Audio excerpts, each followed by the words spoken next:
O livro de Jonas, uma história subversiva sobre um profeta rebelde que odeia a Deus por amar os seus inimigos. Jonas é diferente dos profetas do Antigo Testamento porque, tipicamente, eles são coleções das palavras de Deus que foram faladas através do profeta. Mas este livro não se concentra nas palavras do profeta. Pelo contrário, é uma história sobre um profeta realmente mau e desagradável.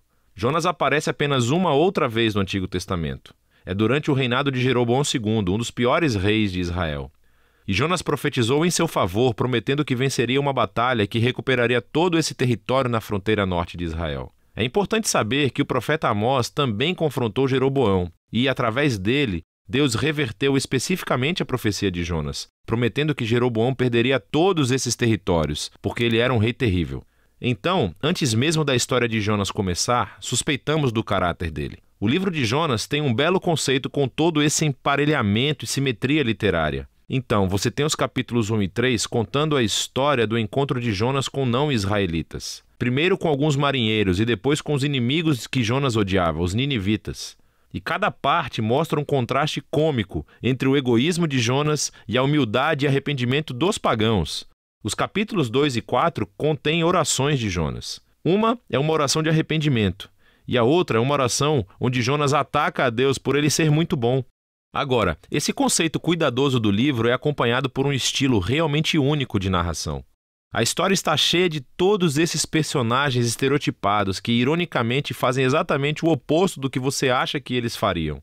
Então, você tem o profeta, o homem de Deus, que se rebela e odeia o seu próprio Deus. Você tem os marinheiros, que são supostamente imorais, mas, na verdade, eles têm corações suaves e arrependidos e se voltam para Deus em humildade. Você tem o rei do império mais poderoso e sanguinário do planeta, e ele se humilha diante de Deus por causa do sermão de 5 palavras de Jonas, e até as vacas do rei se arrependem.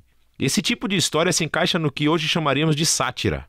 Essas são histórias sobre figuras conhecidas que são colocadas em circunstâncias extremas, e elas usam humor e ironia para criticar a sua estupidez e as suas falhas de caráter. Vamos nos aprofundar e ver como todas essas peças se encaixam. A história começa quando Deus fala com Jonas e o encarrega de pregar contra o mal e a injustiça em Nínive, a capital do Império Assírio, o inimigo cruel de Israel.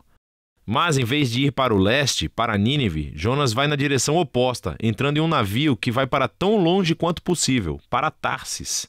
Agora, a grande questão aqui é, por que Jonas foge? Ele está com medo? Será que ele simplesmente não gosta de ninivitas e não foi nos dito ainda?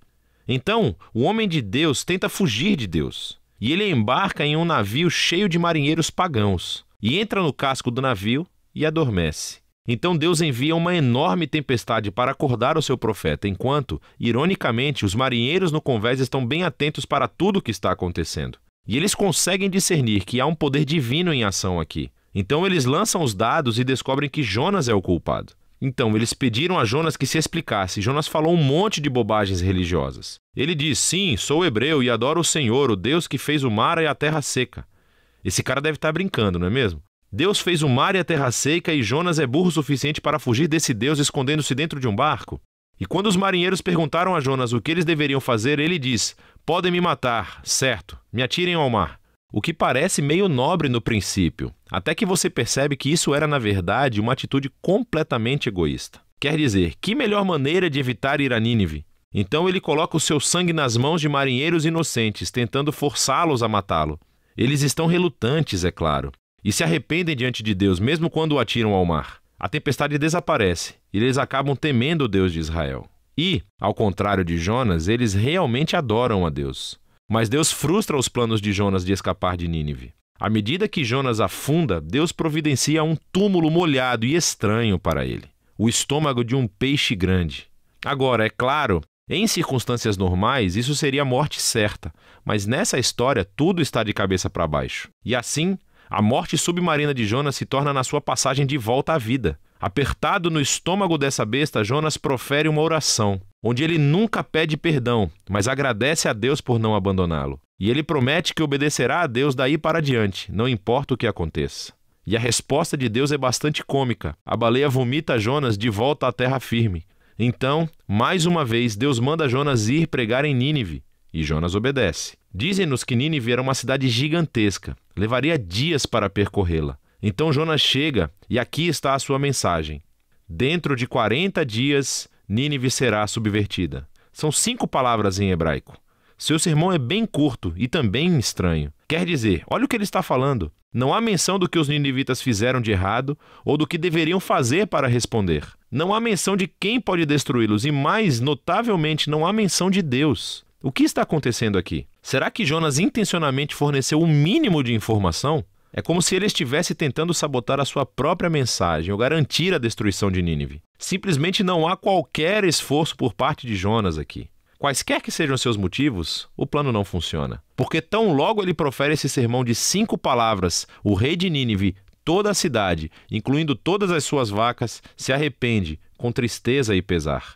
Então, pela segunda vez, esses pagãos malvados se mostram mais receptivos do que o próprio profeta de Deus. Então Deus perdoa os ninivitas e não destrói a cidade.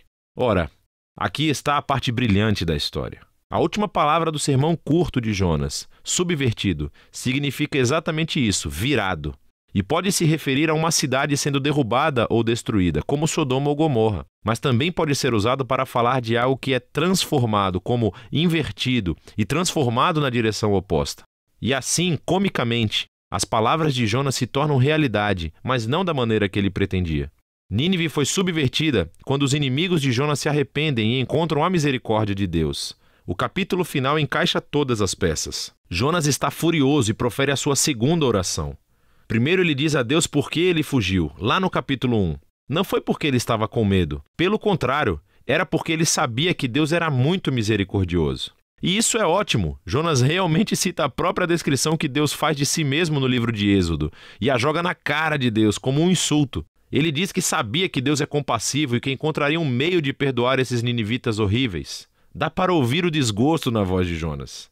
Jonas então interrompe a conversa e ora para que Deus o mate ali mesmo. Ele prefere morrer do que viver com um Deus que perdoa os seus inimigos. Para a sorte de Jonas, Deus não obedece e simplesmente pergunta se a ira de Jonas é justificada. Jonas ignora a pergunta e sai da cidade para acampar em uma colina próxima, esperando para ver o que pode acontecer. Quem sabe os ninivitas se arrependam do seu arrependimento e acabem sendo destruídos. Mas o que acontece a seguir é muito estranho. Deus fornece uma planta para proteger Jonas do sol e isso o deixa muito feliz.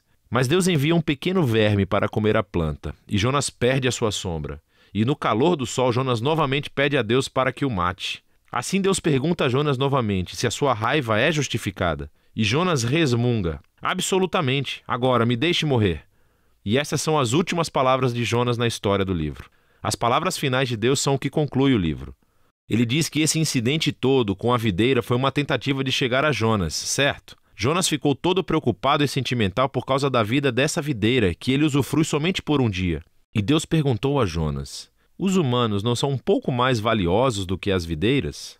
Não é correto que Deus possa sentir o mesmo tipo de emoção e preocupação pela cidade de Nínive, que está cheia de milhares de pessoas que se perderam no caminho e que também perderam suas vacas? E é assim que o livro termina, com Deus pedindo a Jonas a permissão para mostrar misericórdia aos seus inimigos. E qual é a resposta de Jonas? A história não diz, porque esse livro não é objetivo. A questão é que o livro está tentando te confundir. E as perguntas de Deus aqui, na verdade, são endereçadas a você, leitor. Você aceita o fato de que Deus ama o seu inimigo? E então esse livro contém um espelho para quem o lê. Em Jonas, vemos as piores partes do nosso próprio caráter ampliado, o que deveria gerar humildade e gratidão, que Deus ama os seus inimigos e tolera o Jonas que vive dentro de cada um de nós. E então essa estranha história se torna realmente uma mensagem de boas novas sobre o tamanho da misericórdia de Deus e se apresenta como um desafio central na nossa própria vida. E esse é o livro de Jonas.